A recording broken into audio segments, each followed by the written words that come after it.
2 मार्च 1949 इतिहास के पन्नों में दर्ज वो तारीख जिस दिन भारत ने एक महान स्वतंत्रता संग्राम सेनानी, देश की प्रथम महिला राज्यपाल, सुप्रसिद्ध कवित्री के साथ साथ भारत की कोकिला नाम से मशहूर श्रीमती सरोजिनी नायडू जी को खो दिया था। महिला उत्थान के लिए सरोजिनी जी ने अनेक काम किए। राष्ट्र निर्माण में उनका योगदान नारी शक्ति के लिए प्रेरणापुंज है। आज के स्पेशल कार्यक्रम में आपको बताएंगे सरोजिनी नायडू की अनसुनी कहानी। भारत की कोकिला सरोजिनी नायडू का जन्म 13 फरवरी 1869 को हैदराबाद में हुआ था। उनके पिता अघोरनाथ एक प्रसिद्ध शिक्षा शास्त्री और एक कुशल वैज्ञानिक थे। उनकी माता वसुंधरा एक गृहिणी के साथ एक कवित्री भी थी। कविताएं लिखने की प्रेरणा उन्हें अपने माता पिता से ही मिली। छोटी सी उम्र से ही सरोजिनी जी ने कविता लिखना शुरू कर दिया और केवल 13 साल की आयु में 13,100 पदों की झील की रानी जैसी कविता रच डाली। हिंदी के साथ साथ अंग्रेजी में भी उनकी कमाल की पकड़ थी। अंग्रेजी भाषा में भी अपनी प्रतिभा का परिचय देते हुए उन्होंने 2000 पंक्तियों का एक नाटक उन्हीं दिनों लिखा। उनकी कविताओं का संग्रह द गोल्डन थ्रेशोल्ड 1905 में प्रकाशित हुआ और काफ़ी लोकप्रिय भी रहा। सरोजिनी के अंदर सीखने की एक कमाल की ललक थी। परिवार के साथ रहते रहते उन्होंने बांग्ला और तेलुगु भाषा भी सीख ली। मात्र 19 साल की उम्र में सन 1898 में सरोजिनी का विवाह डॉक्टर गोविंद रालाजू नायडू से हो गया। सरोजिनी नायडू राजनीति में भी बहुत सक्रिय रही। स्वतंत्रता संग्राम में उन्होंने बढ़ चढ़कर हिस्सा लिया।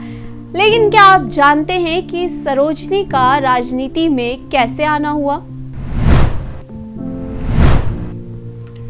सरोजिनी नायडू के राजनीति में सक्रिय होने में गोपाल कृष्ण गोखले के 1906 में कोलकाता अधिवेशन के भाषण के महत्वपूर्ण भूमिका निभाई। सरोजिनी गोपाल कृष्ण गोखले को अपना राजनीतिक पिता मानती थी। उन्होंने भारतीय समाज में फैली कुरीतियों के लिए भारतीय महिलाओं को जागृत किया। भारत की स्वतंत्रता के लिए विभिन्न आंदोलनों में सहयोग भी दिया। वे उत्तर प्रदेश की पहला महिला राज्यपाल भी बनी।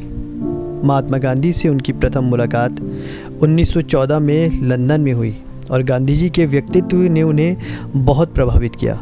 दक्षिण अफ्रीका में वो गांधी जी की सहयोगी भी रही। उनके विनोदी स्वभाव के कारण उन्हें गांधी जी के लघु दरबार में विदूषक कहा जाता था। एनी बेसेंट और अय्यर के साथ युवाओं में राष्ट्रीय भावनाओं का जागरण करने हेतु उन्होंने 1915 से 1918 तक भारत भ्रमण किया। 1919 में सविनय अवज्ञा आंदोलन में वे गांधी जी की विश्वसनीय सहायक थी। 1922 में उन्होंने खादी पहनने का व्रत ले लिया।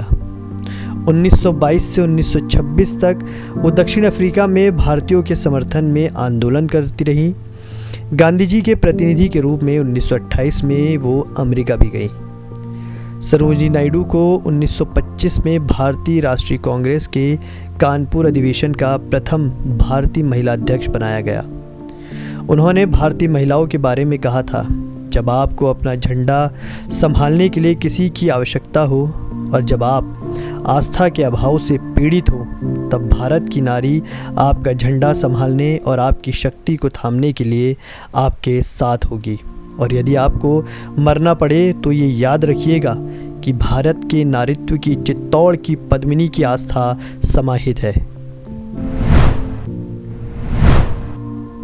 देश की एक महान लेखक, स्वतंत्रता सेनानी और नारियों के लिए एक मिसाल सरोजिनी नायडू का 70 वर्ष की उम्र में 2 मार्च 1949 को दिल का दौरा पड़ने के कारण देहांत हो गया। स्वतंत्रता संग्राम में अहम भूमिका निभाने वाली सरोजिनी नायडू ने भारत को आजादी दिलाने के लिए एक महिला होते हुए भी कड़ा संघर्ष किया था। उनके संघर्ष को देश कभी भी भुला नहीं पाएगा। आज की स्पेशल स्टोरी में अभी के लिए इतना ही। आप बने रहिए JJN न्यूज़ के साथ। नमस्कार।